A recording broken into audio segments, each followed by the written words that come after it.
¿Qué pasa cuando cambia la magnitud? Entonces, analizar la combinación de los dos se nos hace mucho más fácil. En este punto debemos llamar la atención a otro elemento clave, que es propio de nuestro curso. En nuestro curso, el único caso de variación de velocidad angular que vamos a analizar va a ser aquel en que solamente cambie ¿qué? La rapidez. Es decir, en ningún momento puede haber cambio de la dirección de velocidad angular, salvo que no se explique o no se señale de manera explícita. Por lo tanto, en nuestro curso, los vectores variación de velocidad angular y los vectores velocidad angular van a ser colineales. Es decir, el unitario de la variación de la velocidad angular necesariamente será igual a más o menos el unitario de cada una de las omegas.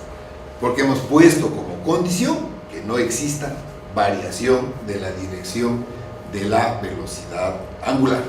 Eso se debe tener muy presente en el análisis de todas las preguntas y ejercicios que hagamos en el curso.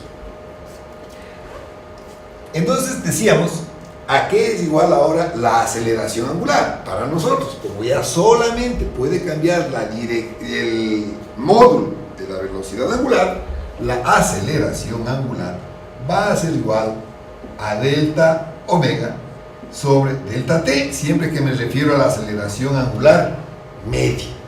La aceleración angular media.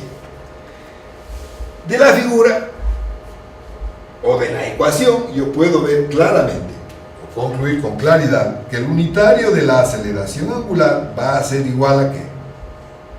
Al unitario de la variación, de la velocidad angular. Variación de la velocidad angular.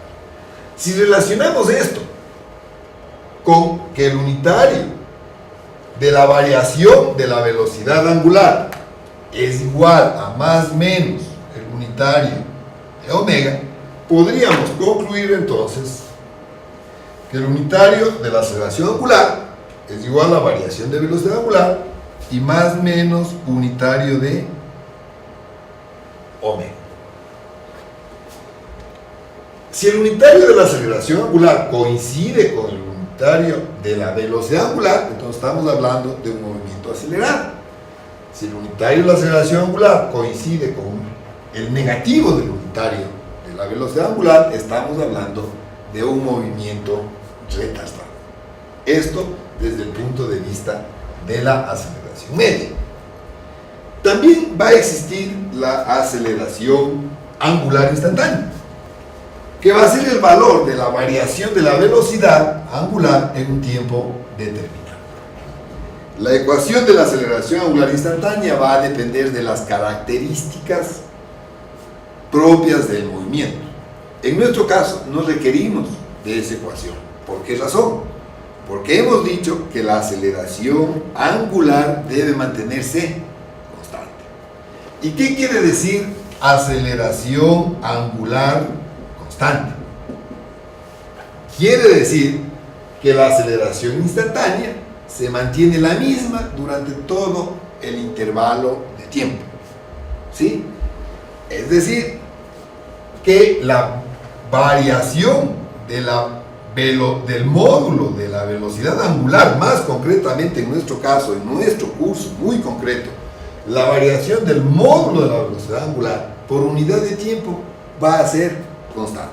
Por ende, no necesitamos ninguna ecuación para trabajar con aceleraciones instantáneas variables. Cuando la aceleración angular, considerada como su única variación de rapidez, es constante, estamos frente a un movimiento uniforme. Con la finalidad de aclarar ciertos conceptos, vamos a trabajar ligeramente en un ejemplo. Vamos a hacer un ejercicio en donde vamos a aplicar todos los principios que hemos dicho. ¿Y cuáles son los principios que hemos dicho? En esta unidad estudiamos el movimiento rotacional de rayos vectores alrededor de un eje fijo, sin que varíe la dirección de la velocidad angular y su rapidez varíe de forma constante con el tiempo. Y para tal caso, hemos señalado entonces que tenemos dos ecuaciones.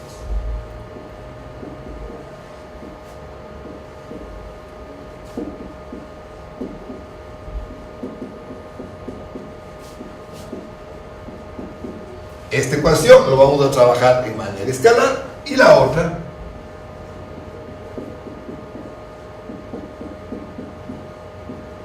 que lo vamos a trabajar de manera vectorial. Entonces, vamos al ejemplo. El enunciado del problema es el siguiente, ¿cierto? O sea, nos va a pedir el problema calcular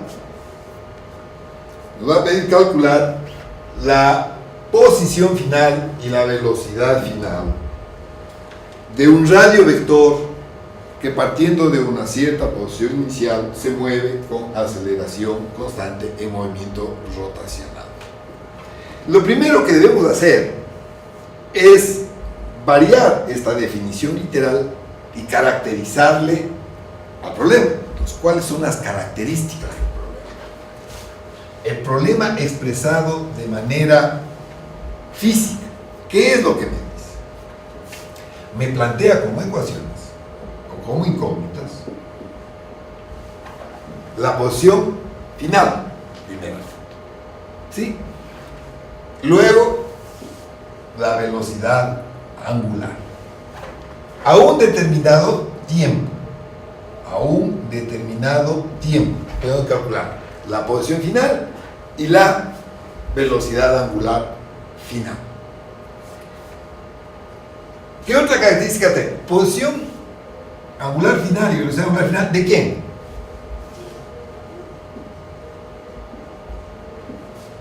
De un radio vector. ¿Qué más? Que rota con aceleración angular constante. ¿Y qué más?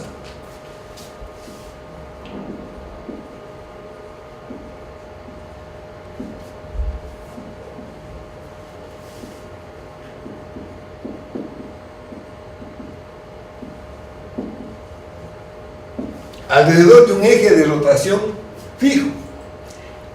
¿Y cuál es la última condición?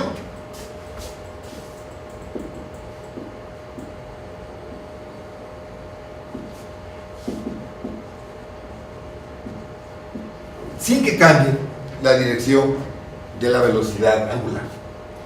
¿De dónde he obtenido toda esta serie de características? He obtenido de toda la explicación teórica anterior, ¿no es cierto? De que íbamos a hablar de movimiento rotacional, ¿de qué? De cuerpos rígidos considerados rayos vectores, que tienen que rotar con aceleración angular constante, alrededor de un eje de rotación fijo, sin que cambie el unitario. Para estas características del fenómeno físico, paso a lo siguiente. ¿Cuál es el marco teórico que yo puedo aplicar bajo estas características? Entonces, miren, no es que yo primero selecciono el marco teórico y luego veo cómo funcionan los datos. No, al revés. Primero caracterizo físicamente el problema. Y una vez que tengo estas características, mi referente teórico, ¿qué me dice? Cuando esto se cumple, entonces, la posición a un tiempo final es igual a la posición a un tiempo inicial más la velocidad angular a un tiempo inicial por la variación de tiempo más la aceleración angular por delta t manejado de forma escalar. Y la velocidad final es igual a la velocidad inicial más alfa delta t. Entonces, ¿de dónde me salieron estas dos ecuaciones? Estas dos ecuaciones salieron de la aplicación de las características del problema en el marco teórico. ¿Qué hubiese pasado si me decían que la aceleración